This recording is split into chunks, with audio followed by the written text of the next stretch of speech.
5 present, 2 absent. All right, Mr. Chairman, we have Lance Davison and Michael Andrews here tonight to give a presentation about the City of Trees Challenge and talk about the importance of tree canopies in Boise. So I think with that, I'll kick it over to Lance. And then I think after he introduces himself, he wanted to kind of kick it over to us for a round of introductions so he knows who he's speaking to. Sounds great. All yours, Lance.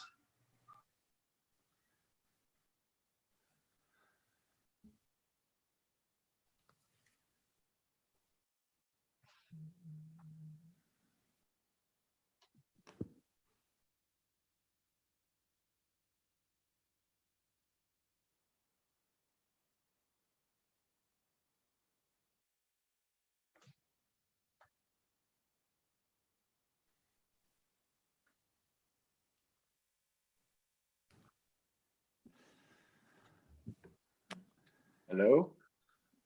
There we go. Hey, Lance. Welcome. Your audio now. Thank you.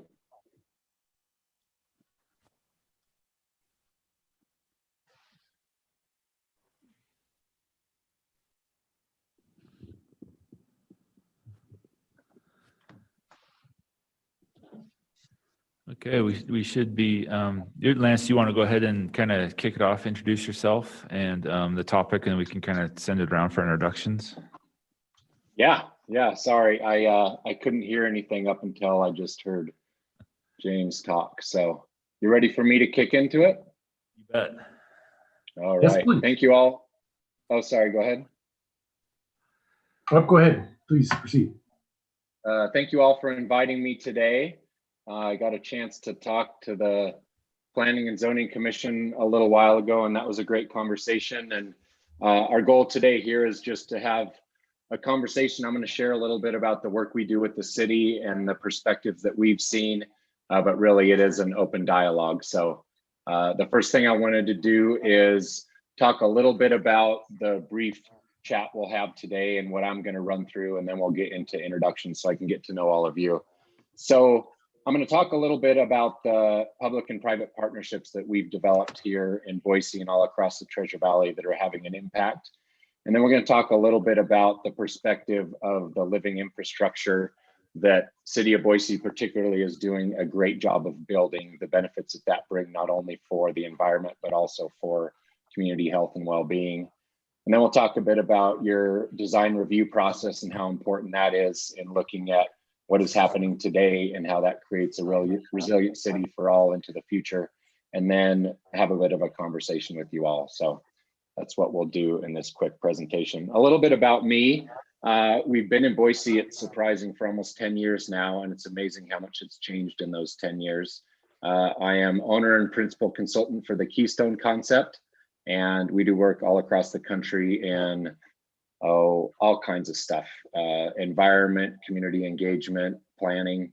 And then we also started a nonprofit called the Treasure Valley Canopy Network, which is a public-private partnership that started in about 2011 when I came here. And we'll talk a little bit about that and the impact we've had in partnership with you over the years.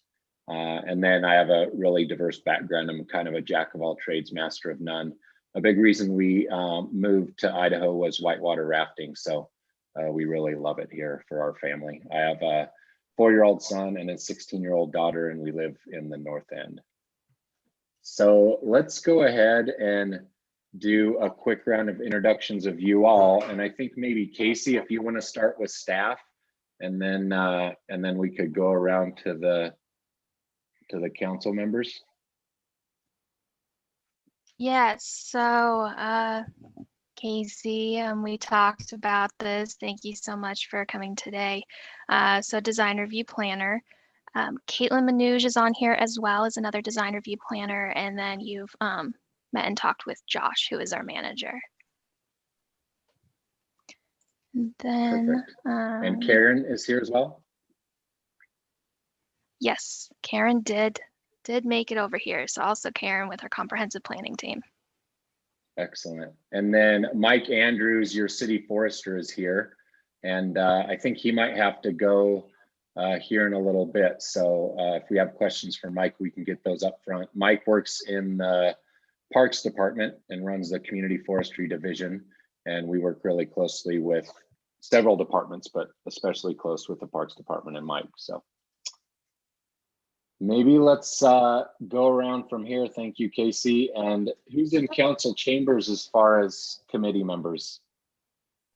I guess I could kick it off. Jim Marsh, I'm a architect and principal with CSHQA Architects, and Okay. Idaho native, and lived here in Boise since 97 or so. So pleasure to have you here tonight, Lance. Thanks, James.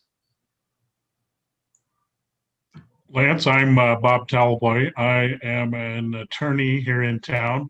Like Jim, I am a Idaho native, and I've had family here and my wife's family here for a few generations back to homesteader days.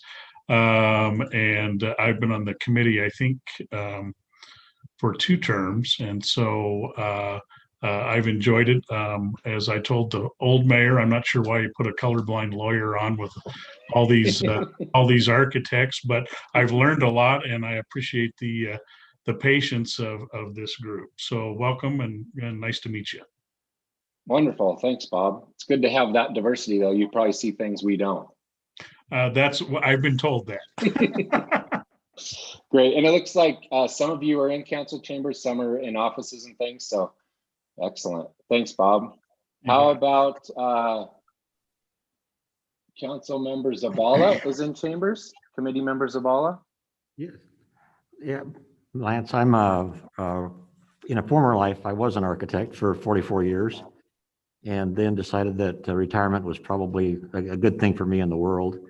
I've served on the design review committee for a number of years, as well as other committees at the city, and enjoy that. I'm a born and raised 3rd generation Basque here in Boise, so I'm a long-term native. Great. Thank you, Tom. How about Ben? Yeah, Ben Semple. I might look like I'm in chambers, but that's just my virtual background, because there's just more paper behind me in my office.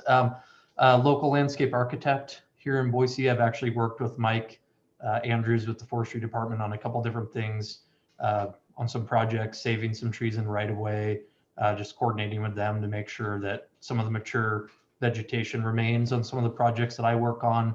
I'm the only landscape architect on the committee right now, so I tend to look a little bit closer at the landscaping stuff and site design versus I leave the architecture to the architects, because they're better at that than I am for sure. And although I wasn't born here, I've lived here for 30 years and raised both my kids here. My youngest is about to graduate from Boise High. So Oh, wow. pleasure to meet you. You too. Thanks, Ben. And David? Lance, I'm David Rudine. I'm with Rudine and Associates, an architect also here in Boise, and been in Boise since 1979. Nope, 1981, actually.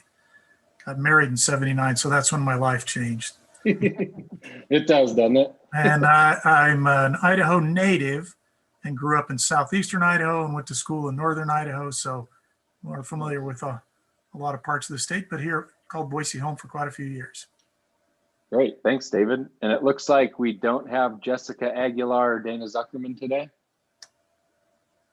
Perfect. Correct. They couldn't make the work session. Yep. All right. Well, we'll kick this off. And like I said, ask questions as we go throughout. Obviously, you guys have a lot of knowledge. And so I appreciate the opportunity to kind of share our perspective a little bit. And it's been fun to be invited to do this. So jump in at any moment. So the Treasure Valley Canopy Network, as I mentioned, it's been around since we actually formed formally as a group under a current nonprofit in 2013.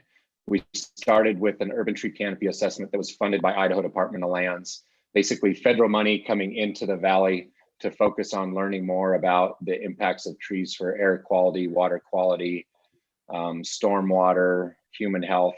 And since then, we've grown into our own nonprofit organization. This year, we're going to become a 501c3 And we really focus on developing impactful partnerships and becoming part of the solution.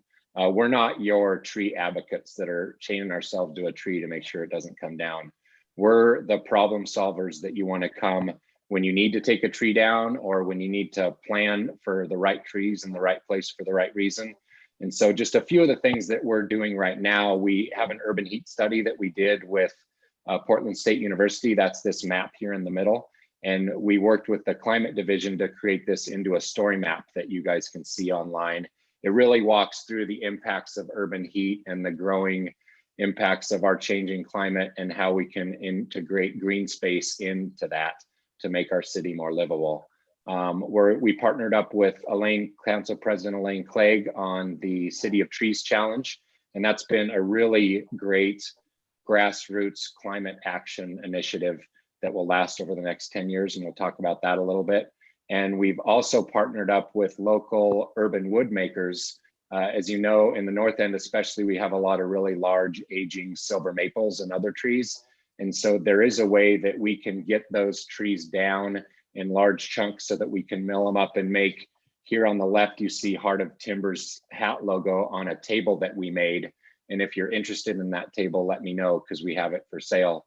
And it's really a lot of fun to tell that story and find a way to have sustainable use of these products as the trees come down. So we're focused on full circle urban forestry, creative solutions, and we're having a ton of fun doing it, and I think having an impact across the valley. This is a little bit about that urban heat map that we created and focusing on climate. As you know, the mayor's very focused on climate and how we can impact that through our activities, through the planning and design, planning and zoning. And that heat map that we created is really impactful to help you understand where the urban heat is. How can we do things like plant trees in parks and parking lots to reduce vehicle emissions and reduce urban heat. And this is a project with Portland State University that includes 7 other cities. And we are going to both use that urban heat data. We have air quality data, also real time being monitored in, I think, 13 different locations across the Treasure Valley. And then we're also looking at infant birth weights to tie it all to human health. So we're really aggressive at being kind of on the cutting edge of bringing research resources into the Treasure Valley to help all of you. This is the City of Trees Challenge launched last year on Arbor Day, the vision of Council President Clegg. And it's been a ton of fun for the Forestry Department. We have Public Works, the Climate Division involved, Planning and Development's involved. And this last fall, the Boise Farmers Market helped us distribute 500 trees to residents across the city. I'd encourage you to look at our impact report from the first year. We planted 2,000 trees, which is a long way from 100,000. But this year we're launching partnerships with nurseries to get those trees counted. And we're really focused on planting the right trees in the right place for the right reason, not just giving away a bunch of little trees that are going to die anyway. It's all about impact and what impact we can have with these trees. And so it's a lot of fun to make that happen and bring resources into the city. Now talk a little bit about infrastructure. I feel a little bit about this. This is picking on City of Star and a tour we did about 6 years ago with the health department. You can see our new Ada County Commissioner in there. And Vitruvian Planning does a lot of these walkability tours. And it was really great to walk through this city that has an opportunity to kind of evolve and change the way that their downtown's basically a pass through for the highway, and start looking at how we can build more walkable, livable streets. And then you look at what Boise has been able to do in the Live District. I don't know if you still call it that, the broad area. With partnerships between ACSD and the city, develop functional landscapes that actually process stormwater. You can get credit in your stormwater permits for that. More people want to walk and recreate in those areas. I didn't know, Jim, that you were with CSHQA, so there's a plug for you. Love your building down there. Actually know one of your, I think he's a managing principal pretty well, friends with my daughter. Anyway, you guys are doing a lot of really great stuff across the city, so it's fun to be a part of that. And thinking about how do we create a sense of place and enhance conditions through the landscaping? As we know, the shade improves air quality, it actually improves property value, and we're trying to measure those kind of things and find the data to communicate that. And then also thinking about how can we build those functional landscapes and improve quality of life all throughout the city. And then this is a look at how you can do it in the park. These are from some of your folks there in planning and development. I don't think it takes much, but it takes intentionality, because just throwing a tree in a small space doesn't solve the problem either, because that tree isn't going to last long enough to have an impact and make a difference. Taking a zoom out to Blueprint Boise, which I know this is a challenge in cities that grow so fast. You know, it's hard to keep pace with your planning tools and all the changes that are happening. But I feel like the city is doing a really good job. You have a proactive mayor and council that are very supportive of this work. You have engaged and educated planning department, public works, parks and recreation are working together. I'm lucky to be able to work with all those different departments, both in the nonprofit capacity and also with my company. And what I love is helping them work together.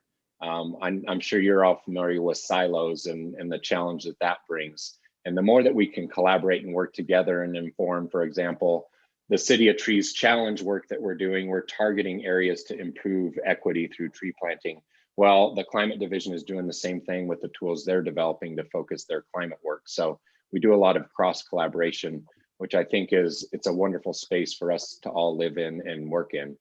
And then I think the other thing to think about is we're making decisions when it comes to planning and zoning and design review that are going to have long-term impacts. And so I can see from what's happening in Boise that you all have that long-term vision. You're not just focused on the short-term cranking out developments. You're looking at how do you preserve when it's the right thing to do? How do you design and build functionality into our resilient future of the city?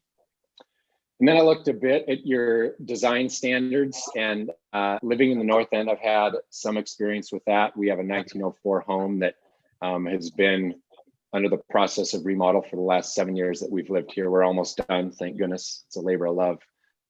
But you have a lot of great tools in place to be able to do that. I think the sustainable design talks a lot to using trees and landscaping.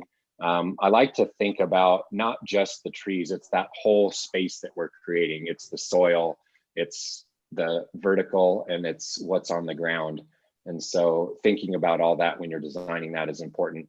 I noticed the departures a little bit, and I saw those as opportunities. How can you take your parking lots and create parks out of them? Those kind of creative mechanisms to make your area more livable and not just functional. And then the other thing that we talk a lot about, we meet with city foresters all across the valley quarterly, and it's amazing and challenging. I think you guys can put all the intention you want into doing the right design, but if and when the contractors come in and install that, if they're installing the trees, for example, they take them out, put them in the burlap sacks in the ground. Those trees are going to last about 8 years until you don't really know why they're dying, and then you've lost all that investment and resources. And so it's really important for us to think about, and that's a challenge that's all on all of our plates, right? You guys can't enforce it on the ground exactly and be there when the contractor's installing those trees, but we all have a responsibility to think about that and how we can advance that to make sure that these very expensive investments are not just 5-year investments. Here's a look from that urban heat study that we put out that I think is very telling. You look at all the way here at the north end, we broke it up by neighborhood associations. This is the area with the highest % tree canopy. And of course, it has the lowest temperatures in the heat of the day. And I always laugh that 7 to 8 p.m. is the heat of the day in Boise. People don't understand that, but riding my road bike in the evenings, I can attest to that for sure. And then you see, as we go to these areas that have a lot lower, like West Downtown, here's an opportunity of an area that is growing. How can we incorporate tree canopy in there to affect the impact of the heat in that area as we grow? And that's all I have. I just want to I know you guys have a lot on your plate today. You got a meeting coming up, but I want a chance to talk, answer any questions, kind of plant a few seeds with you to add to your already diverse palette of understanding. And I appreciate the time. Thanks so much, Lance. Great stuff. Questions or for Lance from the committee discussion? Mr. Chairman. Yeah, Ben. Hey, Lance, I actually had reached out to Councilmember Clegg a while ago in my professional capacity, not as a design review committee member. Being a landscape architect and putting together plans that, obviously we're trying to incorporate trees per code, and if we can get people to add more trees, that's great. And the Treasure Valley Tree Challenge, or one thing that the City of Trees Challenge. One of the things that we're struggling with is how do we track that number? And I don't know if you guys are reviewing plans for that and tracking as they come through how many trees are in each plan. One thing that we kind of brainstormed in our office was if there's a way to work on like a stamp or a logo that we could incorporate into the landscape plan title block, that you could put the number of trees to be planted in the title block. So when you pull up a landscape plan, you can look right at that and say, okay, this project's planting 35 trees. Right. Whether that's a net gain versus, because there's usually some trees that end up getting removed, whether that number is a net gain or just a planted number and doesn't account for the ones being removed. Just something that I feel like would help maybe track that a little bit better and encourage people to plant more trees, because if they can have a project that says, look at my plan that has, we're planting 75 trees on this project. Just kind of a thought, something that I think would be beneficial for as a professional in that field. Just to encourage, it wouldn't be hard for us to work it into our title block. So just something to think about. I'd welcome a conversation with you and anyone else because I'd like to try to make that a reality. I think it would be beneficial for everybody. No, I would love to. And that's so did you get my email from that last slide? Shoot me an email and we can talk about that, because that's what I love about having a 10-year initiative, is that we're learning as we go. And so last year we just got the trees from planning and development in a batch at the end, but we're trying to find ways to, I like your idea of kind of incentivizing a little bit, having a cool stamp that makes it happen. I would like to automate it eventually. And so we're trying to figure that out with all the different departments. We're working on partnerships, like I said, with the nurseries, with Boise City Schools, with Boise State. And so, yeah, if you could email me, that's a big part of our role in helping the challenge happen, is finding more and more ways to make this easy. Easy to count those trees. We need to count every tree that gets in the ground if we're going to get anywhere close to 100,000. And then find ways to impact more tree planting in the right places for the right reasons. So you have my email, Ben? I do. That's excellent. And I actually have already started working up kind of a concept for what that looks like. So I could probably just find my email that I'd sent to Elaine and send it over to you, and we can continue that conversation. Perfect. No, I'd love to. Thank you. Yeah, thank you. Hello, Dana. Any other questions while you got me? All right. Well, thank you, everybody. Thank you. Thanks, Lance. Good work. Good luck with the rest of your meeting, and you've got my contact if you have any follow-up, but thanks for the time. Thank you, Lance. Appreciate it very much. Committee members, I'll make sure that I have a copy of Lance's presentation that we can get distributed to you all for reference. Thank you. Thanks, Josh. And with that, looks like you have about 5 minutes. We'll reconvene and get the public hearing started. Kurt, see if you.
Okay, Mr. Chairman, looks like it's 6 o'clock and we can get started.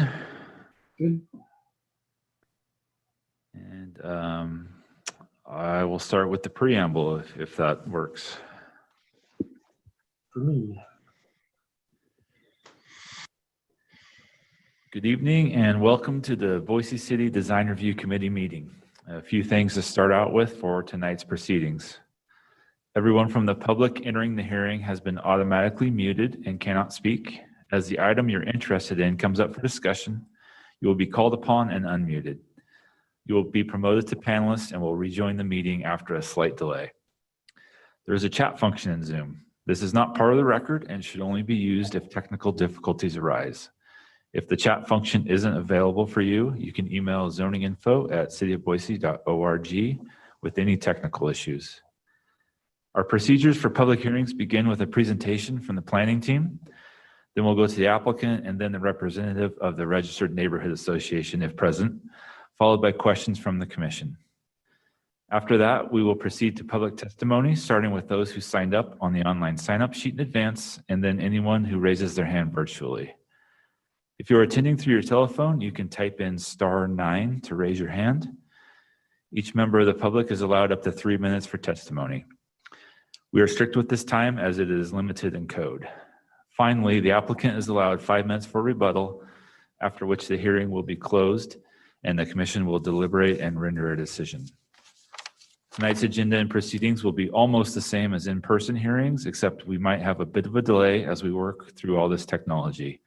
Please be courteous and patient with us while we venture through this virtual format. And with that, Mr. Chair, you have the floor. Thank you, Josh. We are the citizen volunteers appointed by the mayor and approved by city council. We make final decisions on design review permits. Any decision made tonight may be appealed to the Boise City Planning and Zoning Commission, provided that the appeal is filed within 10 days of the hearing. In order to file an appeal, you must have given written or oral testimony at tonight's meeting. So that's why it's important to give your name and address when you testify tonight. We utilize a consent agenda. This means that the applicant agrees with the staff report and there is no public opposition, the item will be placed on the consent agenda. All items that are placed on the consent agenda are approved with one motion without further public comments. For items not on the consent agenda, we will hold a full public hearing in the order on the agenda with staff, applicant, neighborhood association, and then the public testimony. Thank you all for virtually attending tonight. And with that, I would like to call the March 10th, 2021 Design Review Committee meeting to order. Victoria, will you please call the roll? Sabala, Here. Rudine, Here. Talboy, Here. Temple, Here. Aguilar, Here. Zuckerman, Here. Marsh, Here. all present. Thank you. And at this point, I would like to take a motion on the February minutes. I move to approve the February minutes. So moved. Is there a second? Second. Second. Thank you. With that, Victoria, you please call the roll.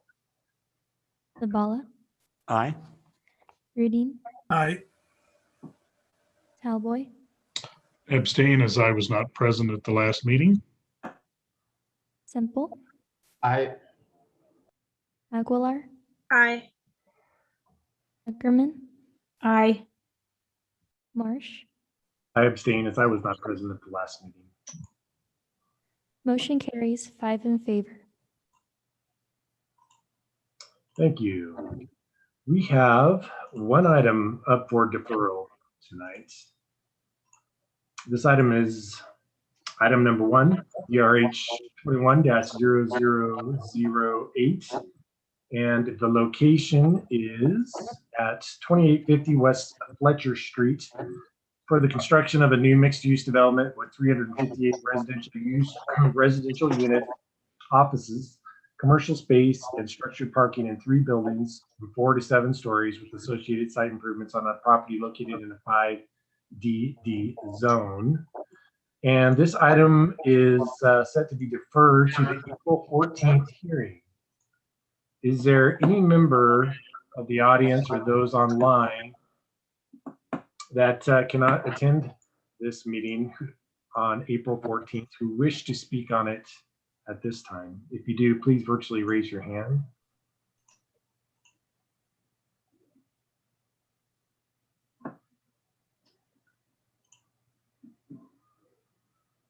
I see no hands being raised. And so that concludes our items to be considered for our deferral. And at this time, I would take a motion on the deferrals. Mr. Chairman, Yes. could I move that DRH 21-00008 be deferred to the April 14th meeting? Thank you, Mr. Redeen. So moved. Second. Seconded. Thank you, Mr. Tallboy. Any discussion on the motions? Hearing none. Victoria, please call the roll. Zabala, Aye. Rudine, Aye. Talboy, Aye. Semple, Aye. Aguilar, Aye. Zuckerman, Aye. Marsh. Aye. All in favor, motion carries.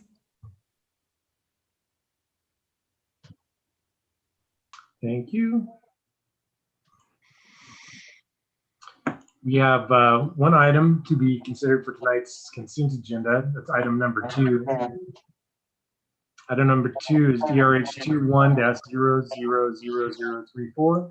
Location is 1320 North Jepson Road for the construction of 2 new single-story self-service storage buildings totaling approximately 11,800 square feet with associated site improvements on a property located in M1D zone. And is the applicant present? If you would, please virtually raise your hand. See your raised hand. Thank you very much. Are you in agreement with the recommended conditions of approval? If you would, please virtually raise your hand. Yes, I'm Oh, sorry. Yep, that's fine. Great. Thank you. I'm in agreement with the recommendations. Thank you.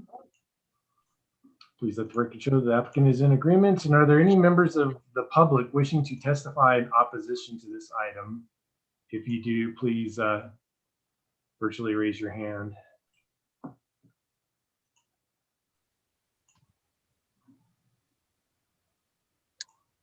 Seeing no virtually raised hands, and I take it there's no nobody in the actual chambers wishing to speak in opposition. That will conclude our items to be on our consent agenda for tonight, and I would look for a motion on the consent agenda. Mr. Chairman, Yes. I move that we approve the consent agenda items. Thank you. So moved. Is there a second? Second. Thank you. Any discussion on the motions? Motion? Hearing none. Victoria, please call the roll. Zabala, Aye. Rudine, Aye. Talboy, Aye. Semple, Aye. Aguilar, Aye. Aye. Marsh. Aye. All in favor, motion carries. Thank you. So the first item to be heard tonight is item number 3, DRH 21-00043. The location is 12450 South West Franklin Road for the construction of an approximately 109,000 square foot single-story industrial building with associated site improvements on a property located in the M1D zone.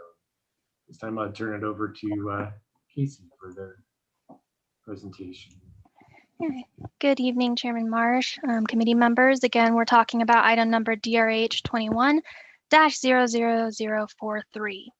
This project is for the construction of an approximately 109,000 square foot single-story industrial building. The property is currently made up of 3 parcels. A unique aspect of the property is that there is an existing wireless communications tower at the northwest corner. This tower will not be modified and will stay on the site. As noted, the parcel is currently 3 separate properties. The applicant is proposing to adjust those lines and create two individual parcels. This will be done through a record of survey process that will need to be complete prior to the submittal of any construction permits. The property is located on the outskirts of Boise city limits. Directly to the west are Meridian city limits. The surrounding uses are predominantly industrial warehouse uses as well as vacant land. Here is the proposed site plan. For proper orientation, this is oriented horizontally versus vertically. What we see on the right is actually the south, directly abutting Franklin. The main point of contention tonight appears to be access points to the site. As such, my presentation will focus on access. However, if there are any questions by the design review committee or any other concerns are raised by the applicant, we can look further at the other conditions of approval and site requirements. As shown on the site plan, the applicant is proposing to use two curb cuts and drive aisles to access the site. The curb cuts are existing, but are proposed to be modified and expanded for the development. Staff is recommending reducing the site down to one access point. In the analysis in the project report, we are recommending closing the western curb cut and maintaining the eastern curb cut. This was after initial conversations with ACHD. However, staff did send out a memo yesterday to the design review committee and the applicant that altered this recommendation. After talking further with ACHD, they had discussions with their traffic engineer, and instead we are proposing to keep the west curb cut and close the east curb cut. This better aligns with ACHD policies and also mirrors what our comprehensive planning team recommended. So to try and avoid any confusion here on the site plan, we are proposing to keep the western curb cut, which is at the bottom of this image, and provide cross access to the abutting property, and to close the eastern curb cut, which is at the top of the image. When the memo was sent, the ACHD draft report had not been received. However, staff and the applicant did receive the draft report today. However, we didn't receive it in time to put it in the record with the design review committee. So instead, we're going to just summarize it here today. I believe the applicant would like me to mention that this is a draft report. ACHD has requested comments from the applicants by March 15th before the final ACHD report will be issued. Overall, the ACHD draft report supports the city recommendation of closing the site down to one access point. Per their report, ACHD staff and their traffic services reviewed the supplemental information that the applicant provided them and found that the second driveway is not necessary to serve the site. One driveway is sufficient to serve the 44 p.m. peak hour trips and the 367 daily trips that are anticipated to be generated by this development. Additionally, the proposal with the two access points does not meet the criteria for the number of driveways on arterials policy. In fact, ACHD is already having to provide a sort of a waiver for the one access point, as it doesn't quite meet their 450-foot offset requirement for driveways and arterial streets. So they are focusing on allowing one access point, even though it's a waiver, but their other policies do restrict and prevent the second curb cut. The site-specific conditions of the draft report that are relevant to this conversation is, again, to close the existing 30-foot wide paved curb return type driveway at the side's east property line, with curb, gutter, and sidewalk to match the existing improvements on either side. Other than the access point specifically approved through this report, which would be the western curb cut, all other access is prohibited to Franklin. In addition to the ACHD report, the Design Review Committee does have the authority to restrict site access.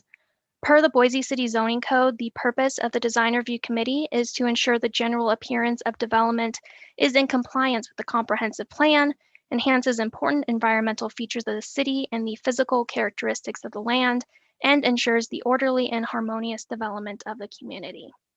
At our public hearings, we're typically discussing the Boise citywide design standards and guidelines, as well as the downtown design standards and guidelines.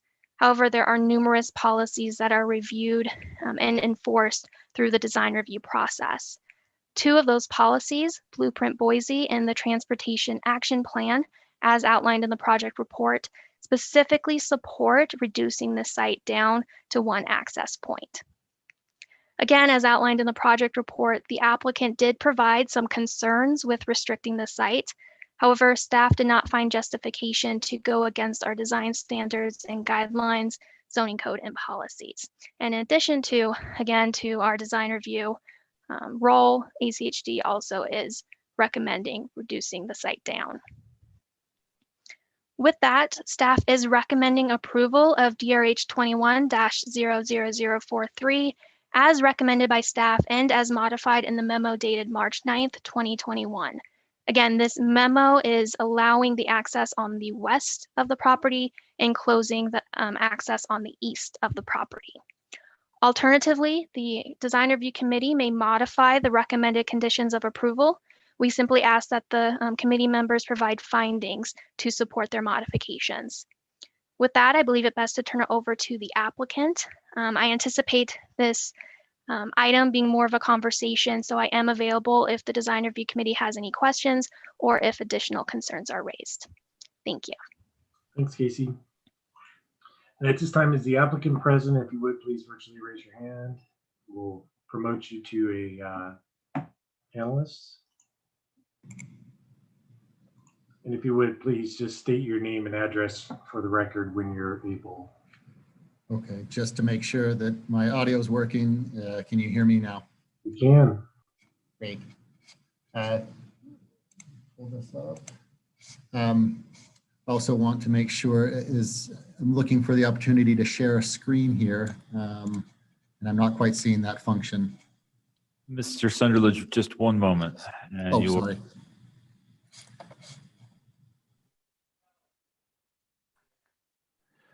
Mr. Sunderledge, will you be the only one needing to share a screen?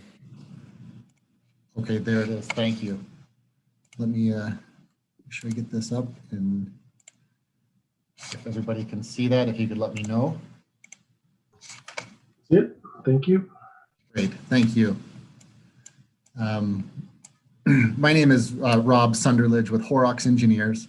We're at 2775 West Navigator in Meridian, Idaho, 83642.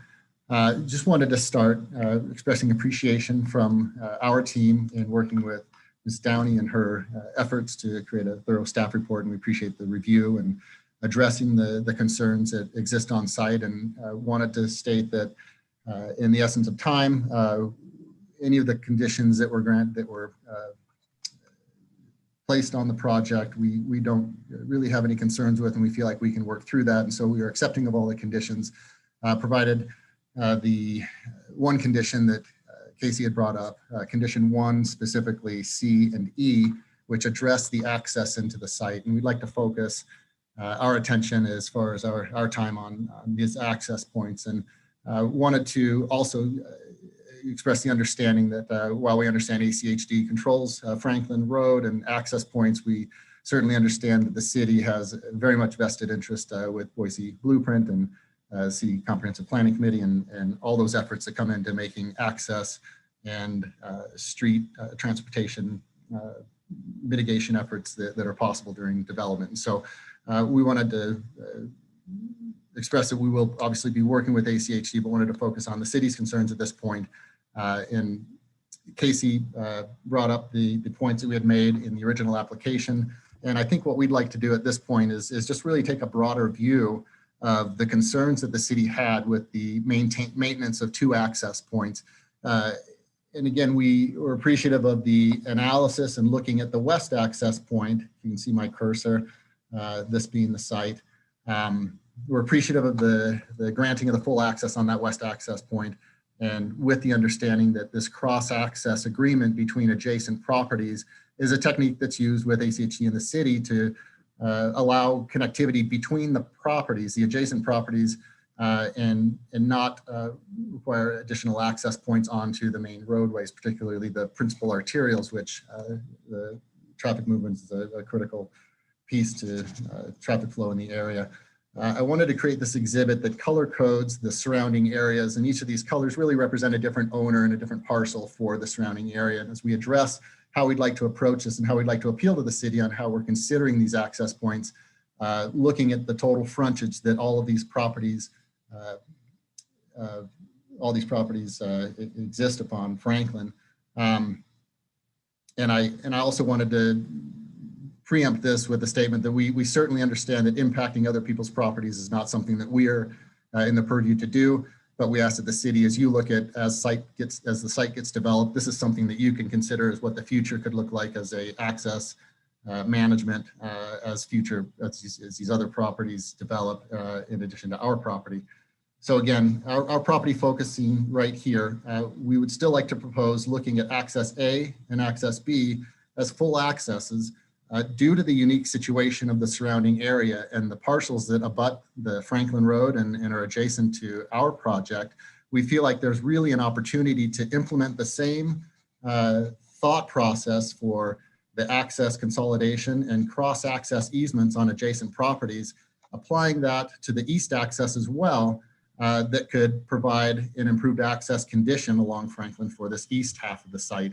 What we're looking at doing, looking again at the unique property here, ACHD owns the property in green, and obviously they are in tune with wanting to combine access and provide cross-access easements. So I think that was the intent when the city conditioned this, and we're again very on board with providing access to ACHD into the site and utilizing access A.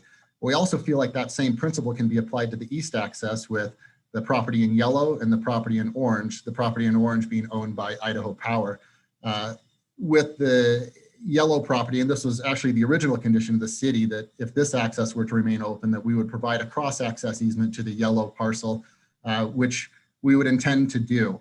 And providing that access would again allow their current access, it's labeled C, to be removed, and we would facilitate that through access B. Now, the uniqueness of the orange property, Idaho Power's property, is they have 5 access points currently along Cloverdale and Franklin. None of these are full access. These are all right in, right out. They're restricted by medians along Cloverdale and Franklin. What we'd like to do is take the condition or take the existing configuration of their flag lot, provide access here, which ultimately would allow full access through access B into their site, which would allow movement, left turn movements off of Franklin, and again, provide an access that through cross-access easement through the site here on the north side and here through the south side of this blue parcel, which would be a future parcel on the project, should again share these access points.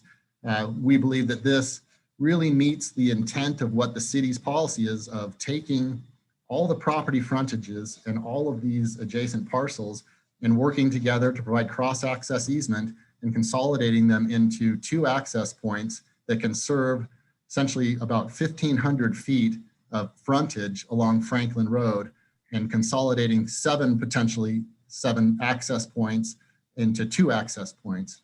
So that alone, really paints a strong picture, we believe, to say with some participation with neighboring properties and as properties develop, providing that cross-access between the adjacent parcels really does have a positive impact and really works towards meeting Boise's goals of safety and limiting access points and the sheer number of access points along an entire frontage. Wanted to talk about, again, the unique nature of these parcels and how they can be granted. One condition, as far as access can be granted, one condition that came out with regard to fire, life, and safety. We are anticipating sprinkling the building. If you do not sprinkle the building, fire department requires 2 points of access on a building this size, which anything over 62,000 square feet would require 2 points of access. Again, while we're sprinkling the buildings, that removes that concern, but it still doesn't take away the intent of what access would mean for fire, life, and safety issues. And so still providing, not needing to make that concession by still providing 2 access points, not only does it serve adequate access for fire, life, safety for this building, but it provides a better access for this parcel. It provides access to this parcel and as well the green ACHD parcel to the west through this access point. So again, maintaining those 2 access points really serve a large amount of property and a large area of frontage for the site. Also wanted to talk about the idea of access development when you're looking at property ownership and how you develop your site. It's never a positive thing from a development standpoint to share access points and work through adjacent traffic on adjacent parcels coming through your site. That comes with its concerns, but we wanted to express that that is a deterrent to the development, but it also is something that we're absolutely willing to look at for meeting these needs for this cross access, and we believe it does create a good system for the overall site. The spacing here is, as Ms. Downey mentioned, we are about 371 feet. ACHD's access spacing requirement between two access points is 450. So this represents about 82% of what that full access spacing would be required to have. And ACHD does have some purview to make concessions if they feel like the overall site and overall access mitigation is handled appropriately. I also wanted to mention in this east access, we have an Idaho Power easement. There's a line that runs up and down this east property. Access would benefit, again, franchise utilities. And then along the west side, we have potential sewer extension. There's a sleeve in the road in Franklin Road, and the plan for Boise sewer would be to extend along this west property. And so providing both those access points does serve a purpose for access and maintenance of facilities, franchise, and city utilities as well. So in conclusion on the points of access, I just wanted to express that we do feel like maintaining two full access points really does allow for a good consolidation of properties, access, and how they can be served onto Franklin Road. One side point, there's this median here that terminates right about here. You can see the screen. If this double left turn lane ever needed to extend any further, again, these access points would be limited to where that access C would be a right in, right out. And so this provides some spacing for full access to all the properties. And so with that, we would like to make that appeal that we feel like these access points are absolutely beneficial and do in fact meet the intent as a regional area as we look at this area to satisfy the goals of the city when considering access. And I would, with my time, again, I'm the site civil engineer. I have Michael Jepson, who is the owner's representative and developer. He would also like to say a few things, I guess, before we turn that time back over. So I'd like to turn that time over either back to Casey or over to Michael directly. Thank you. You can turn that over to Michael directly. And Michael, if you would, please just state your name and address for the record. Yeah, thank you, Commissioner Marsh. This is Michael Jepson. I'm with Imagine Development, 2007 South McClelland Street. That's McClelland in Salt Lake City, Utah, 84105. Thank you. And again, thank you, Commissioner Marsh. Thank you, Chairman Marsh, excuse me, and commission members. Appreciate your time and listening to our concerns. And thank you, Casey, for helping keep us informed in the process. Again, my name is Michael Jepson, and our company is Imagine Development. We represent Migrant Glass Company and the Migrant Living Trust, who will own the building and lease a portion back to Migrant Glass Company. A little bit of background on Migrant Glass Company. They are a 100-plus-year-old family company, privately owned company. You've probably never heard of them, but they are the largest auto glass wholesaler in the country with about 100 locations and a footprint nationally of about 5 million square feet. We brought them to Boise in 2011. I'm actually a Boise native, grew up in West Boise, went to Cole Elementary. I'm no stranger to traffic. I had to cross Fairview and Cole. I think at the time, I mean, this dates me, it was the busiest intersection in Boise back when I was going to school there in the 70s and early 80s. So we're no stranger to traffic. In fact, my granddad, Carl Jepson, was an attorney in town. He was so frustrated with traffic in the 80s that he ran for and was successfully elected as Ada County Highway District Commissioner. So I don't know that he lived to regret or be thankful for that position, but he was committed to try and improving traffic. And I think it's important, and Rob mentioned, we want you all to know that we perceive ourselves as collaborators and not antagonists. We've appreciated the collaboration with Boise City, and whenever you ask about how Boise City is to work with, everybody says, they're really great to work with, and that's been our experience. We think we've crafted something here that is truly a benefit for all parties involved. Just of interest for you all to know, we spent a lot of time, and I'm a native to the market. We spent 2 years looking for a piece of property. It was a challenging thing to do. We're currently out on Gowan Road. We'd like to be further west. We've had opportunities to move to Meridian and to Nampa. We would like to keep this opportunity in Boise, but we bought this property from the Adler Group, who bought it from the Van Akkers. We bought it. We've been looking at it for a long time. It took us a long time just to negotiate with those guys, and we bought it with the 2 accesses and the full intention to design to those accesses. And in talking to my client, the ownership group, the 1 curb cut is an absolute showstopper. It's a deal killer for this location for what we want to do. So it truly is our hope that we can partner with you and collaborate and figure out how to get 2 curb cuts. We're very willing to work with everyone. In fact, one thing that Rob didn't mention, in working with the fire marshal for our building, we've created a no-build easement with the neighbor, with the FedEx property owners, that covers about 8 feet on either side of that property boundary. And we've actually granted the FedEx owners emergency access on our property as well. So we've already created some collaboration with them, and I think that's indicative of the kind of collaboration we want to do. Again, if they had emergency vehicles that needed to access the back of the property, they could come through our property. So really, I think those are my points. If there's anything that you guys want to know, any questions or anything, please let us know. Thank you. Thank you. Questions for the applicant from the committee at this time? Mr. Jepson, maybe can you expand a little bit on the need for the second one? I mean, from the trip, from the report we got from ACSD and such, it says that 1 access point should suffice. Can you just tell me about what the conflicts with the single access point? Sure. From a development perspective and an ownership perspective, the owners, we're building a 110,000 square foot building. Migrant glass will occupy about half of it. And so we've designed it to accommodate 2 more tenants.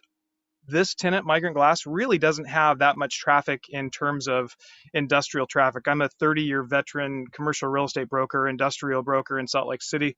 And I have a large concern about the amount of truck traffic we could get. Having 1 curb cut makes the project, it just doesn't work with this configuration, this long, narrow configuration, getting trucks and cars in and out of there. We have a project in Salt Lake City where it's west of the airport, and we're working with Costco and others who have amazing amounts of truck traffic and mixing cars and trucks. And I know that the city may not have as much concern as we do, but we've had some serious life safety issues mixing trucks and cars. And that was my first thought about it. We've tried to come up with some other viable reasons, but that was my biggest concern, Chairman Marsh, was, just separating trucks and cars. So, the west access, we think predominantly will be utilized by trucks because the building is loaded on the west side, the big building. In the future, my concern is that front building will be much like the Stoddard building across the street. I don't know if you're familiar. Do you guys remember talking about that building? I'm assuming you guys approved it. Similar building, so it'll be kind of a retail warehouse building, and it'll have potentially 8 tenants, each one with their own delivery trucks coming every day. So I think in the future, when we look 2, 3, 5 years down the road, this project could have substantially more traffic coming in than what is projected currently. Can I add to that as well? Absolutely. This information, thank you. So in addition to what Michael's saying, as far as this additional property that would be developed in the future, we will be granting this cross access easement across potentially this entire site, which would match in size roughly our project, or at least the full build out of our project. So what we would be asking is to look at kind of future proofing both sides to where we say if this were to be built out and then all of a sudden your traffic increases significantly here, that may warrant a second access. And if this access is there already for a second access, this would also allow for the full build out of this area. You have, obviously the substation probably won't build out, but this area here really has the potential to build out. And so looking at how in the future as this builds out, what do these two established accesses provide? And it really is a significant amount of traffic from all of the contributing areas, not just our site here, which we don't want to focus just on that, but also future-proofing the entire area. And that's how we're hoping you look at that as regionally as you plan this. One more comment, if I may. Would that be okay? Yes. When you look at the Stoddard property on the south side of the street, they do have two curb cuts that are actually closer together than ours. And that was, I think, a recently approved project. I don't know what the details of that were, but Rob, I don't know if you can point to that property on your screen, but they do have two curb cuts. And I think it's probably a similar setup to try and get cross access to the neighbors as well. So it seems like we're asking for something similar that's recently been granted, but I don't know. Okay, thank you. Any of our members have any questions for the applicant? Mr. Chairman? Yes, Mr. Redeem. It would appear that what you're describing is that you're trying to do a cross-access agreement with Idaho Power's lot and the other lot on the east. Tell us a little bit about where you are in terms of having that discussion with them and making that a reality. If I can answer that, Michael, I think from a standpoint of the cross-access easement for the yellow property, again, that would be something that the city, we would provide that cross-access easement agreement on our property. I don't think there's any incentive for the city to force anybody's hand until they're ready for development. So again, this would be anticipating future development. So at the time that this yellow parcel would go in for application, that would be an opportunity to look at consolidating the access points. So we would do our part in making sure that those provisions are there, the curb cuts are there, and the access is ready to be utilized by this east parcel at the time that they are ready for development. So really just, it would be doing our part at that point, and then the city, as you plan how you would consolidate access, if they have an alternative access, which would be B, that would be something that you could implement that cross-access through the properties. Now with Idaho Power, there is a flag lot that comes through here, and that is something that would be, I would assume Idaho Power would be open to allowing that access, because that would give them access into their site, which again would be a full access point. And really for fire life safety, you do have these medians here on Franklin and on Cloverdale, and any emergency vehicle would have to cross over these medians in order to get to the site. There's literally no way to get into the Idaho Power site off of the roads that aren't just a right in, right out. And so that has become very restrictive for fire life safety. So at the point of communication, I can let Michael speak to that. I don't believe we would have any conversation at this point other than knowing that they do front our property, and then there is an opportunity to provide full access and cross access through that point. We have not talked to, we know who the neighbors are. We know the name of the neighbor on yellow, but we have not talked to those neighbors yet. And I would reiterate that at the point that this becomes developable and you make those conditions, this isn't a new access that would impose a new condition. This access is existing. This access is existing. We're not proposing anything that would change the current situation. So it wouldn't be a disruption of current traffic movements other than just what is utilized or what is generated by this building. So just wanted to add to that, it's not a change of conditions when it comes to access location. Okay. Thank you. Other questions from the committee? Mr. Chairman. Yes. I think this is probably in part a question for staff a little bit. In conversations with ACHD, and maybe the applicant has some information too, or can add something to this. Was there any discussions about potentially restricting the eastern access as shown on their site plan to an emergency only access until the point at which the front blue parcel and yellow parcel redeveloped, at which point it could potentially become more of a full access, providing the way that the applicant is discussing the need for 2 access points. I guess that would be a question for staff, and then a follow-up to the applicant. If, knowing that sounds like more of the concern is later traffic with the additional tenants in their building, as well as a future build out of the blue parcel, but maybe currently with just their owner, maybe not as much of a concern with a single access point on the west.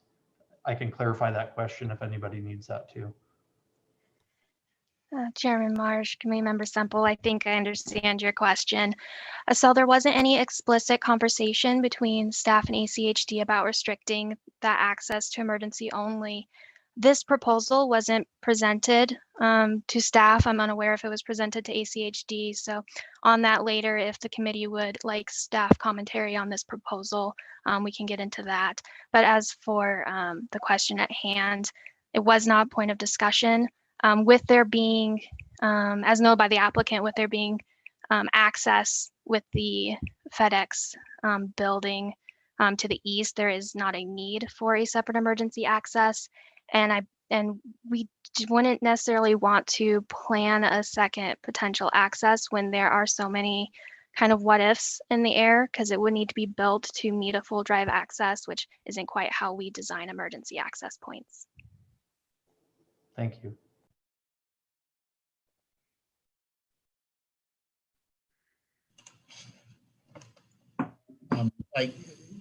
I would say as well, ACHD usually reserves the right, if this was granted as a full access, they assess how it's functioning. And if that becomes a problem, again, it's an existing access, so I would anticipate that it wouldn't necessarily create a problem initially, but at the point where this would ever become a problem, they do reserve the right to make that right in, right out. And it's an easier implementation to limit some access there with some infrastructure that doesn't change the overall infrastructure, as Casey pointed out, that would need to be fully built out. Mr. Chairman, I guess kind of a follow-up. Is there any consideration from the applicant or potentially the city about, I know that's an existing access point right now, but again, it sounds like the main hangup is the future traffic and not really the current or the traffic associated with their development right now. I'm just trying to think of a creative way that could meet code and potentially open up a second access in the future, knowing that that would eliminate, potentially 4 or 5 additional access points that are on there, through various avenues, cross access agreements, stuff like that, that I guess I don't know if either the staff or the applicant, would be amenable to that, or if that's something that could be explored. Just trying to continue that conversation a little bit. Chairman Marsh, Committee Member Semple. Again, this hasn't been a point of conversation because even with the added parcel, if it does develop, we still didn't find any justification for the second access point. However, if the design review committee is looking for an alternative, we could potentially look at not closing the existing curb cut with curb and gutter and sidewalk. Staff wouldn't necessarily recommend that, as it is part of our infrastructure that we're trying to finish out. So it would leave a section without sidewalk in the anticipation of future development, but that could be a potential compromise if the committee wishes to go that route.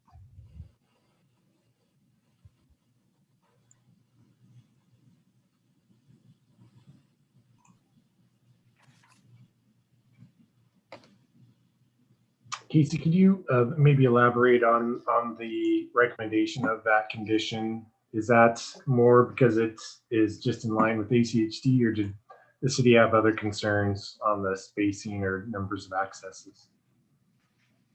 Yes, Chairman Marsh. So the city itself, before any conversations with ACHD, did have concerns with the 2 access points. So this decision of reducing the site down to 1 access point was completely separate. from ACHD. We simply work with them because while the city can be more restrictive, we do want to have some sort of communication, make sure we're kind of going in the same direction. Like if we required the west access only, they required the east access only, there's just conflict there that would have to be resolved. So we did talk about the appropriate access points, but it is specifically city policy that we are looking at to require the reduction down to one access point. And that is partially the distance between the intersection of Cloverdale and Franklin, but also just the separation between access points. The more access points you have, we tend to have more conflict between vehicles as well as vehicles and pedestrians. And we also find an improved pedestrian experience when there's less curb cuts. Thank you. Mr. Chairman, can I ask a question? Yes, Are there sidewalks here? I believe so. You can see it on there. Yep. And I'm just curious, I am, familiar with this area. Has anyone ever seen a pedestrian on any of those sidewalks? I believe there's houses just to the south of the aerial portion that we're looking at right here. Okay. So I don't believe I don't know that it's out of the point that there could be pedestrian traffic along that stretch, especially in the future. Okay, yeah, Mr. Chairman, my point is just that, I understand the argument, but don't have an issue with an additional curb cut as far as traffic flow is concerned. But I, have an issue with additional curb cuts if it disrupts the pedestrian experience. And honestly, it doesn't look like a great pedestrian experience. They're, attached sidewalks and just very little pedestrian. It looks like very little potential for pedestrian activity here. I think we still have the applicant open. Any last questions for the applicant here? Okay, thank you very much. Is there any member of the neighborhood association wishing to testify on this tonight? If you would, please virtually raise your hand.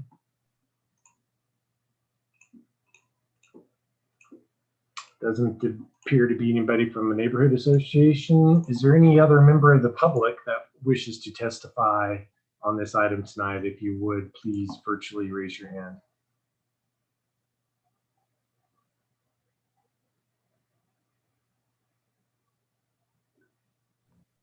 Seeing none.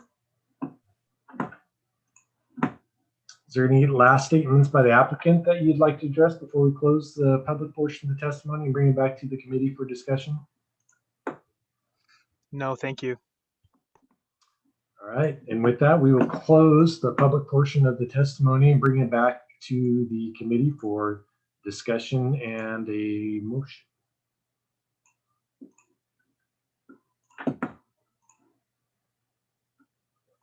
So I guess just for clarification, Casey, ACHD ultimately has the final say on the on the locations and numbers of those access points. Is that true from if we were to, for some reason, if we were to allow both of them, they would still not necessarily be allowed if ACHD isn't in agreement at a future point. Is that correct? Correct, Chairman Marsh. So it's who is the most restrictive is who needs to be complied with. So if the city was more restrictive than ACHD, the city's stance would need to be followed. If ACHD in this instance is more restrictive, then their decision is the one that regulates access. Okay, thanks for that clarification. Mr. Chair. Yes, Jessica.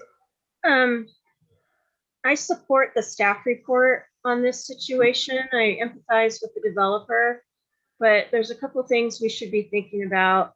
I totally understand, like today, potentially there wouldn't be an issue if that was constructed. We need to look at the future. And I don't know if we have the ability to look at a map and show its proximity to, say, Eagle Road, and the fact that we have Touchmark just down the street a little bit. And I would imagine that between Eagle Road and Cloverdale, there's probably potential for more multifamily projects going along that corridor than there would be industrial projects.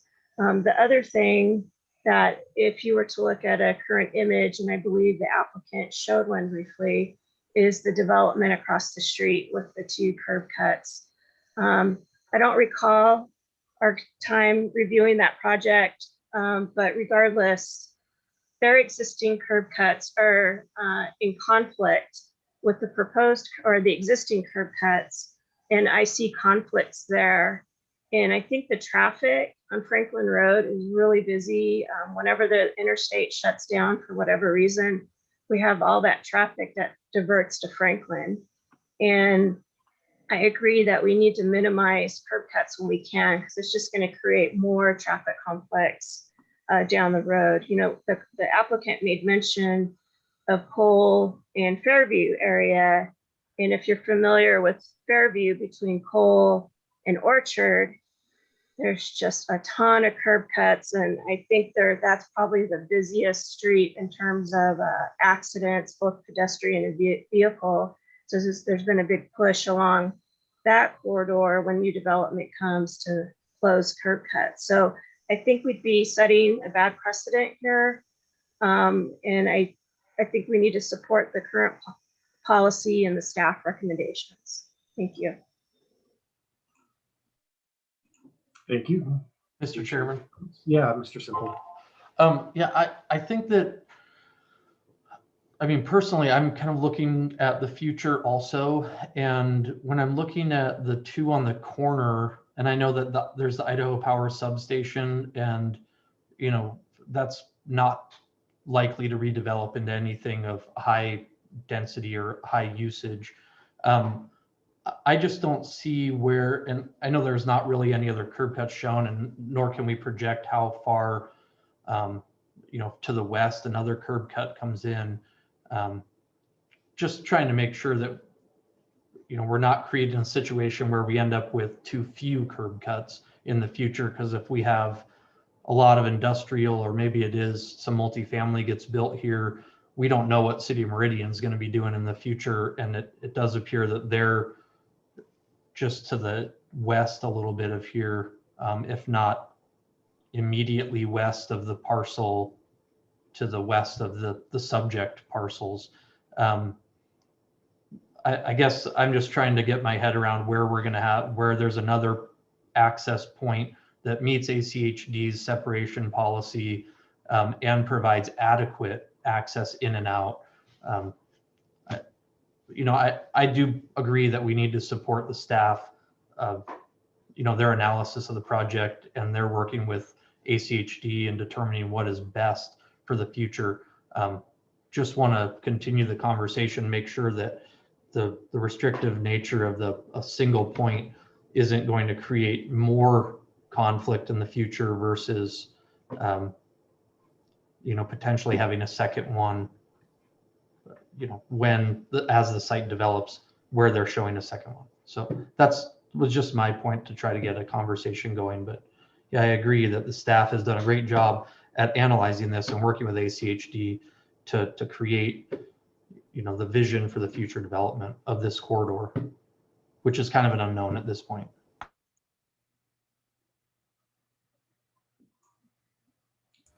Other discussion? Anybody want to entertain a motion? Mr. Chairman, I have a question. You know, when they first started the presentation, and maybe staff can weigh in on this, they talked about, we've just barely got the ACHD review. The staff hasn't really looked at it and given their opinion on it. And in some ways, it feels like we're prematurely trying to tell ACHD what to do when they haven't weighed in fully and worked with the applicant on what's the right answer here. The applicant's got some ideas. They're trying to solve some future problems. We're not traffic engineers, so we're relying on ACHD's expertise to be folded over this. And it feels like we're kind of preempting their ability to take a look at it. They may come to the same conclusion. I'm not saying that the report and what they're asking for is the right answer, but it feels like we're jumping in midstream because these reports came out today. I think those are some good points, Mr. Redeen. Chairman Marsh, would I be able to comment on the ACHD process to clarify? Absolutely. Thank you. Perfect. So we did get the draft report today. However, ACHD has been in constant communication with the applicant in addition to city staff. The applicant has provided multiple revisions to kind of traffic impact analysis and road access trips. So this draft report isn't just a draft after initial information. It is a full review. They just allow the applicants 5 days to provide comments before they finalize it. That's just the ACHD practice of creating reports. So there has been a full review by ACHD on this, as well, again, by the city based off of our policies. Thank you for that clarification. Any other thoughts, comments?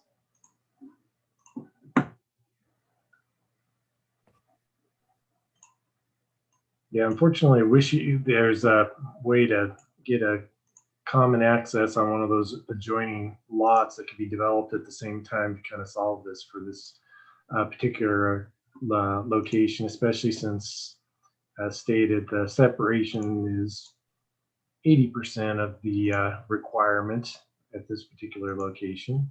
Not knowing when the future development of those adjacent parcels are, but anything trying to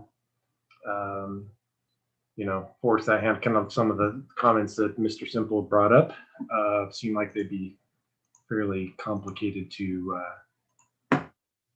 move forward on. So I guess some of the questions are, does the committee want to leave the conditions as they stand?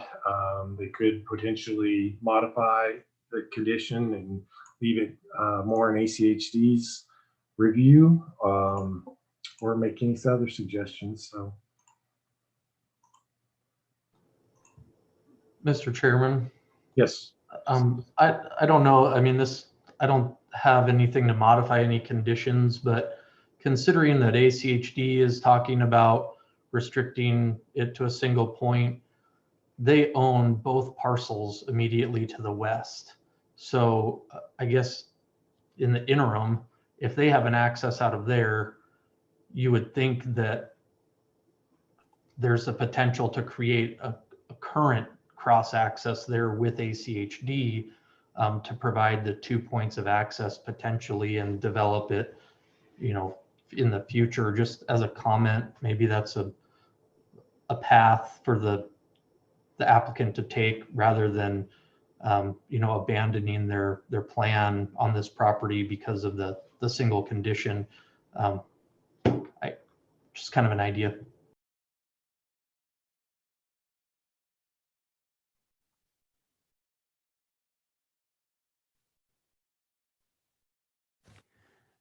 Mr. Chairman, I think to bring this at least to the table to see what the overall feeling is, I agree that this is staff has done a very thorough job of reviewing this, and the discussion here tonight has been thorough. But I think, personally, I think we need to go with the recommendations by the staff, including the modification that was issued on March 9th. So I would move to approve DRH 21-0043 as recommended in the findings of fact, conclusions of law, and the recommended conditions of approval noted in the project report with the modification of conditions 1C and 1E as provided in the memo received on the 9th of March of 2021. Second. Thank you for the motion and second. Any discussion on the motion? Hearing none. Victoria, please call the roll. Zabala, Aye. Rudine, Aye. Talboy, I think you're muted, Bob. Aye, sorry about that. that's okay. Semple, Aye. Aguilar, Aye.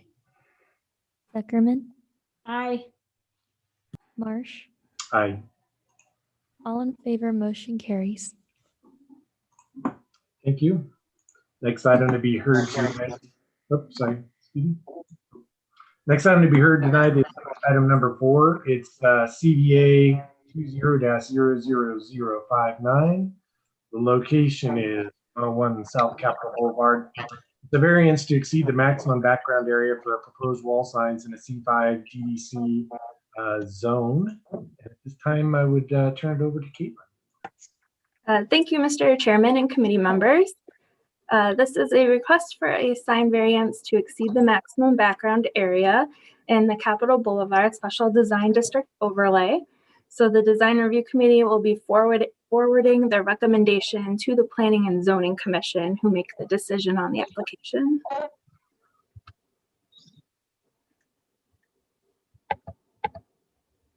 And then to simplify things, I think we're going to refer to Main Street as the north, which would mean Capitol Boulevard's the east and so on. The subject property is located on the southwest corner of North Capitol Boulevard and West Main Street downtown. There are 2 proposed wall signs that would replace the existing US Bank wall sign that faces south. So that's that existing sign here. The 2 proposed wall signs are located on the wider facades facing southeast and southwest, as you can see here.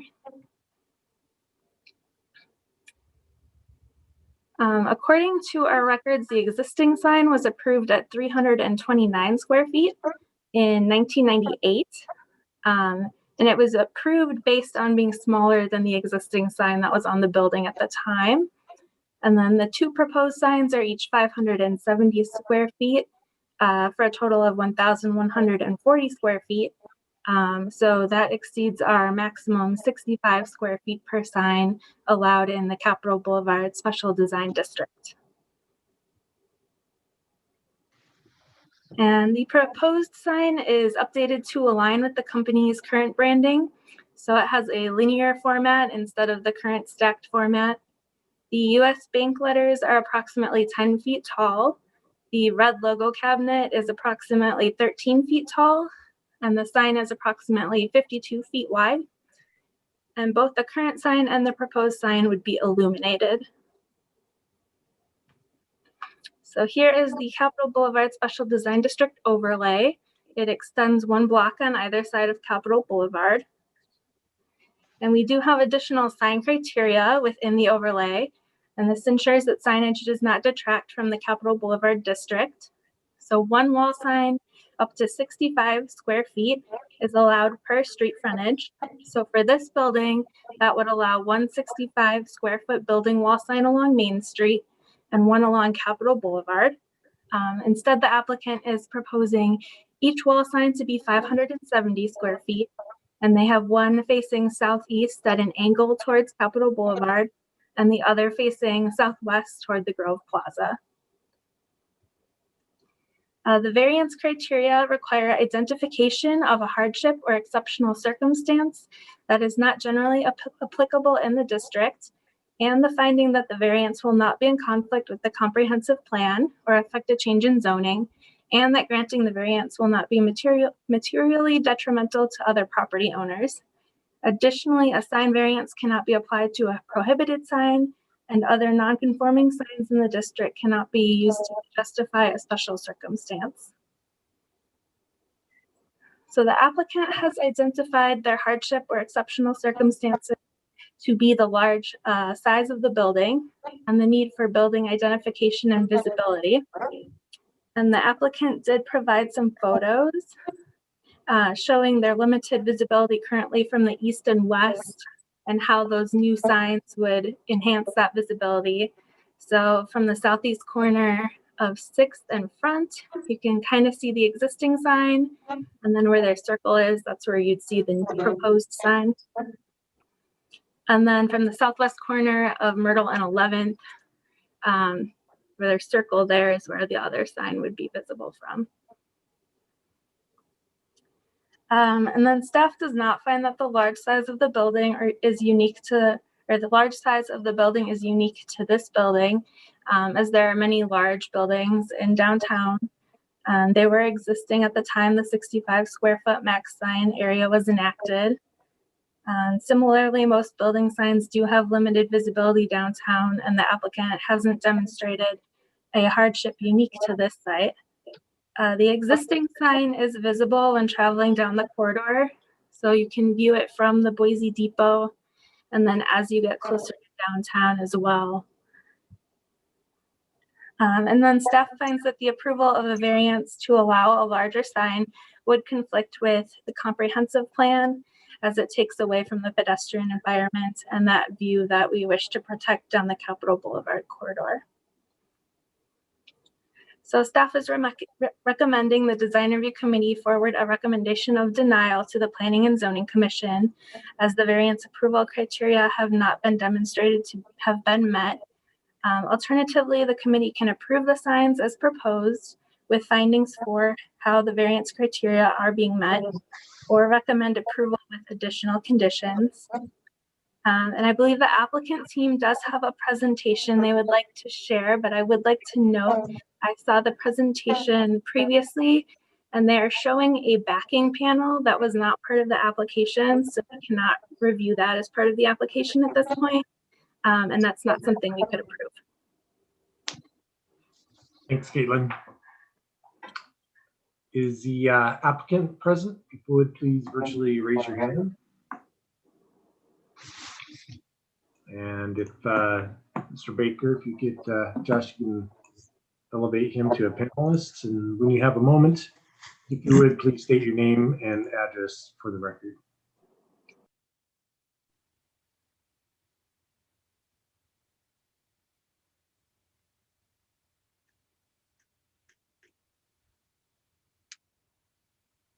David Baker, 1976 South Century Way, Boise. Thank you.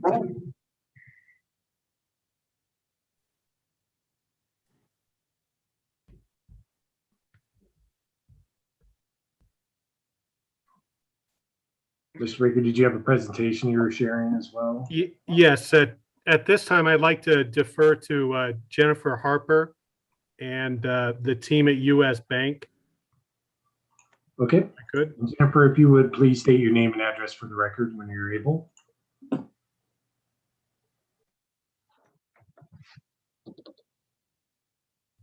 Good evening. Can you hear me? You can. Okay. I would like to share the presentation that we presented. My name is Jennifer Harper. I work with the US Bank National Sign Company. Our name is Stratus.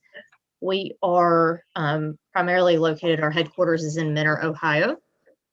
Can everybody see the presentation that I have up? Yes, we can. Mm-hmm. So just quickly, US Bank is the 5th largest US bank commercial company in the United States with more than 150 years in banking. They employ 74,000 employees across several different departments. They trace their roots in the Idaho area back to First National Bank, later became Idaho First National Bank and West One Bank, which was founded in 1867. It is Idaho's longest currently operating bank. Currently, they operate 39 branches in the Treasure Valley area with 299 employees. So I'll kind of briefly go over the variance request since the staff did cover that. So the code currently limits us to 15% of the wall area or 65 square feet. The existing 329 square foot illuminated signs were planned to be removed and replaced with the two 570 square feet signs. Here's a picture of the existing signage that staff also has shown. And then also the proposed signage with the backer panel, but we will not count that for the purpose of this meeting. We will seek, if allowed to, that if the bank requires that. Here are some examples of other previous sites that we have completed with the new linear layout, so that you can see this is the new standard for large scale or high-rise buildings. So our purpose for requesting the variance is primarily the staff logo is no longer consistent with the national branding and is no longer supported. The new linear branding is the standard. The importance of visibility and building recognition, and the buildings of this size do not appear to be considered when calculating the code allowance of 65 square feet. I think it's probably agreement to say that a building of the size of 65 square foot sign would be pretty hard to read. We would also like to seek the hardship of similar size signs in area from major competitor banks of Zion Bank and First Interstate. We do have a couple of screenshots of their signage here. So Zion Bank actually has 3 signs on 3 elevations and can be seen from the interstate as well. So by comparison, the 8th and Main Tower, which is also the Zion Bank Tower, is 18 stories, and they do have the 3 signs. Again, I've got an additional photo here. The US Bank Tower is 19 stories, the one that's in question. Banner Bank, which is just a couple blocks away, is 11 stories, and it actually has signs on 4 elevations. And then the First Interstate Bank is just a little bit smaller at 8 stories, but it has signs on 2 elevations. We believe, based on the square footage, that those are actually larger signs on a smaller building. And then just for identification of the landmark, I do have the traffic from the interstate, what would be visible there as well. I do believe that we actually have a representative from the bank. I believe Jeremy Gilbert may be dialed in. If he is in, we can open him up to speak, or he can speak for the public.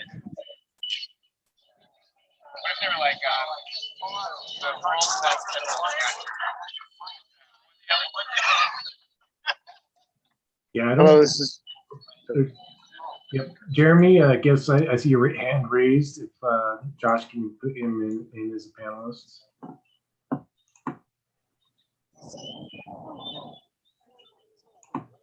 Or to be able to speak, I guess. Mr. Jeremy, Chairman. when you get a moment, please state your name and address for the record. Hello, this is Jeremy Gilbert. My address is 3117 North 36th Street, Boise. Thank you. Go ahead. Yes, so just a caveat off of what Jennifer said about our request for variance here.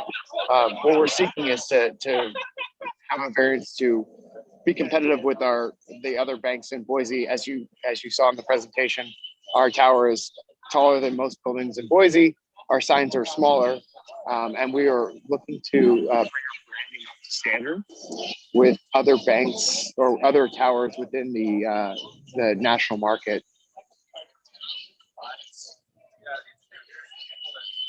Yep. Thank you. Anything else?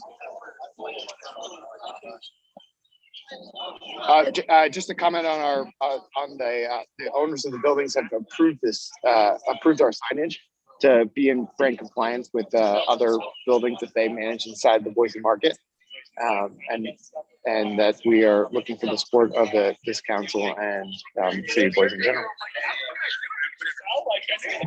Thank you. Are there any questions for the applicant from the committee at this point?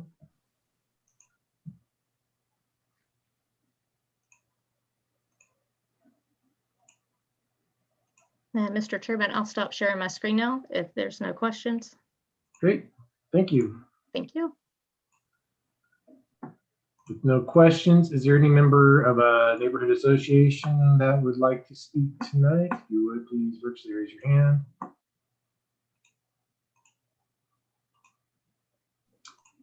Seeing no raised hands, we'll move on. Is there any member of the public wishing to testify on this application tonight?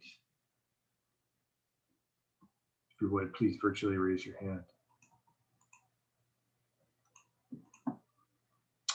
Seeing none, any last comments from the applicant before we close the public portion of the testimony and bring it back to the committee for discussion?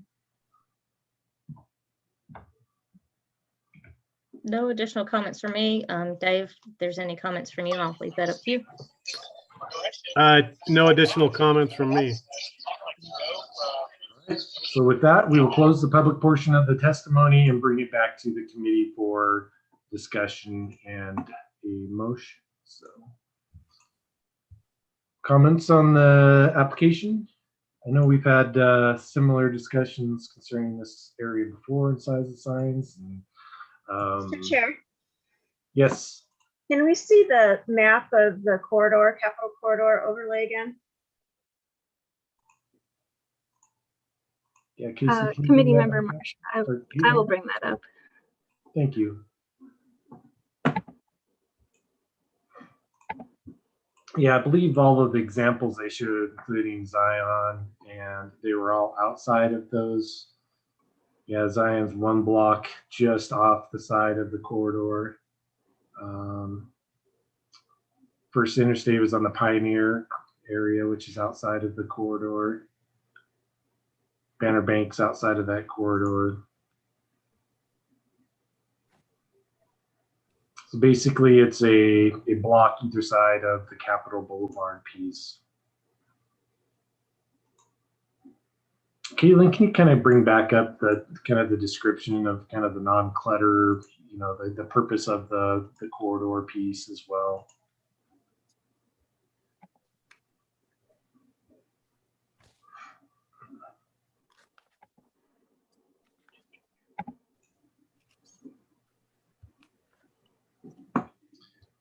You know, from some of the history, it seems like a lot of the second point on the design standard to reduce the visible clutter, you know, had a little bit more to do with monument signs and pylon signs and things more down at the pedestrian level, where, you know, this one probably has less impact from a pedestrian standpoint. It is, of course, on probably the most photographed corridor of the city of Boise as well, heading straight down towards the Capitol. So we certainly do not want to take this lightly.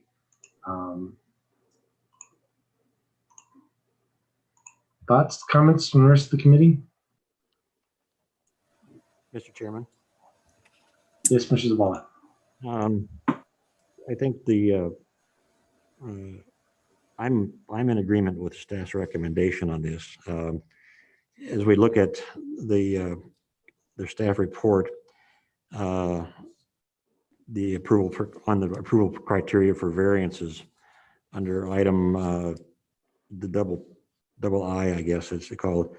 They say the design principles for community gateways is intended to guide future public investment and ensure that development occurring in the city within the city's gateway areas enhances rather than detracts from the overall character of the area. The design standards for gateways seek to limit signage in an effort to reduce visual clutter. The city of Boise has discouraged larger signage due to the fact it can create visual clutter with the Capitol Boulevard corridor and detract from the architecture that can be found in the downtown area. I'm fully in agreement with that. This last Sunday, in consideration of this, I did a drive around the downtown area, coming in from Vista, coming in from the freeway, coming in on Front Street. And the bank tower is only, by the time you get, if you're coming down Vista on Capitol Boulevard, by the time you get to Fulton Street, you can't even see the building because of the foreground buildings that are there. The same thing applies coming off the freeway. When you get to 13th Street, by the time you get there, all the foreground buildings obliterate anything farther down on the background. So you're really only capturing the current US Bank building in its any kind of a visibility way from the depot area coming in, and a little bit on the Front Street coming in and off the freeway. And at those distances, the signage is barely readable and the building is visible at those distances. So I'm, for one, I'm very comfortable with the recommendations of staff as they have it right now, and will yield to others' comments.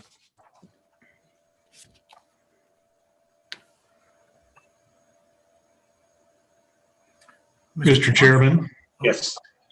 I would agree with Mr. Zabala's comments. I don't think that the criteria has been met. The only additional comment that I would make in coming to that conclusion is the under 11-03-04-14C7 down at C and double I can't see all of that with stuff on the people on the side, but it says non-conforming signs in the vicinity surrounding the subject site may not be used and then it's cut off. But I assume basically what that says is, and if somebody wants, if Caitlin, if you can tell me what the rest of that sentence is, that would be great, if you don't mind. Yes, committee or Mr. Chairman, Committee Member Talboy, it says non-conforming signs in the vicinity surrounding the subject site may not be used as justification for a special circumstance. And that's what I thought. And it seems to me that when we, that, and certainly we have the corridor and so by definition, the buildings outside of the corridor are just that, number one. And number two, even if they were non-conforming, that doesn't create a basis by which to create a special circumstance. So I think simply the application of the variance criteria to the request on that basis, I don't think there's grounds to grant that. So with that said, I would agree with the remainder of the comments of Mr. Zabala. Thank you. Thank you, Mr. Cowboy. Any other comments from the committee, or anybody want to take a stab at a motion?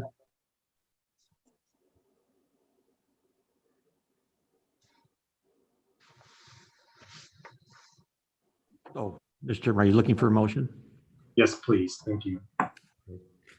Chairman, based on the analysis and findings of staff, I would recommend that the Design Review Committee forward a recommendation of denial to the Planning and Zoning Commission of the sign variance request to exceed the maximum sign area in the Capitol Boulevard Special Design District, based on the lack of identification of a hardship or exceptional circumstance that cannot be readily applied to other properties and conflicts with the goals of the comprehensive plan. Okay, we have a motion.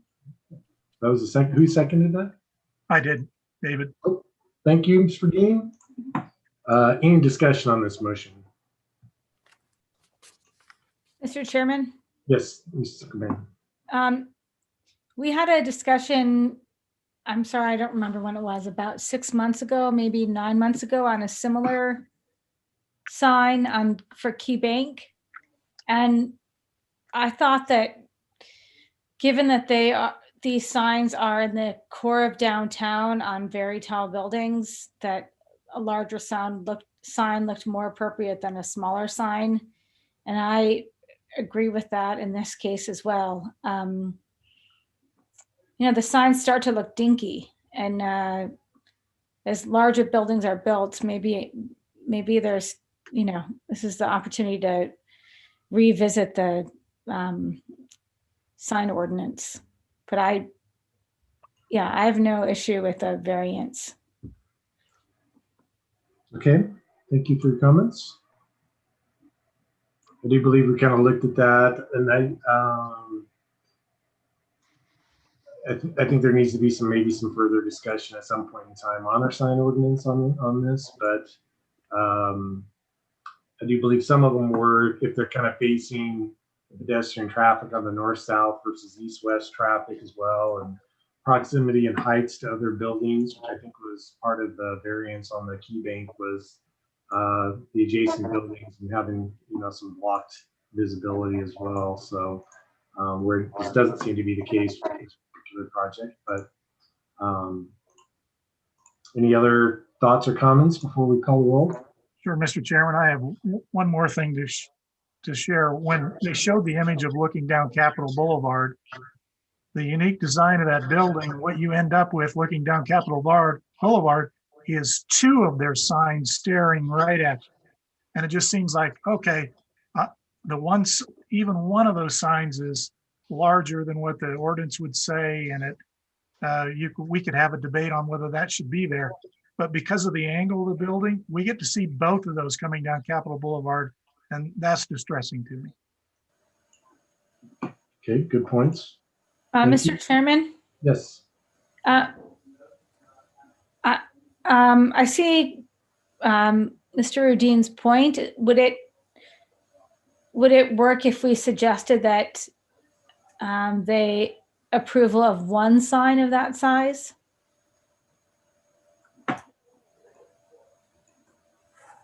Well, I don't think that's the motion at hand at the moment. But if you're asking for the original motion to be amended, I think what I'm asking is I'm asking how other commissioners feel about that, committee members. any other comments? Mr. Chairman, I guess my comment would be that isn't a proposal that they're bringing forward. And if we said that that's all they were limited to, would they want to redesign that and do it in a different way? It's like we're circumventing their process by suggesting that. It may be a worthy suggestion, and if that's the case, they should come to us with a proposal for that. But the proposal they've got in front of us, I agree with the staff report. Okay. Mr. Chairman. Yes. Yeah, I agree too. I know which sign application that committee member Zuckerman is referring to that we had a discussion about. Yeah, and it was probably 6 months ago or so on a bank nearby. At that point, I felt like, there wasn't criteria for a variance on that one either. I think, I can't remember what we ended up forwarding as a recommendation to planning and zoning, but that's what we're doing, is forwarding a recommendation here.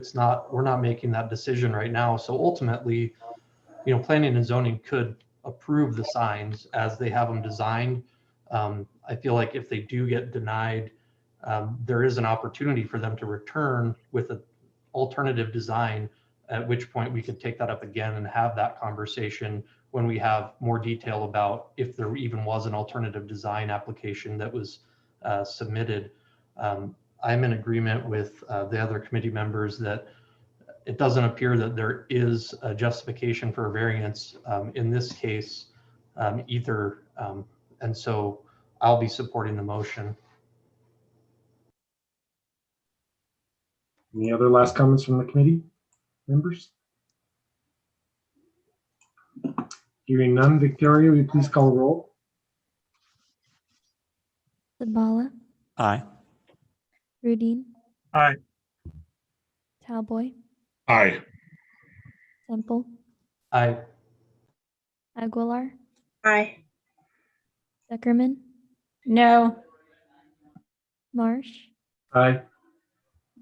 Motion carries 6 in favor, 1 opposed. I believe that concludes our items for tonight. Thank you for attending, and we are adjourned. Thank you.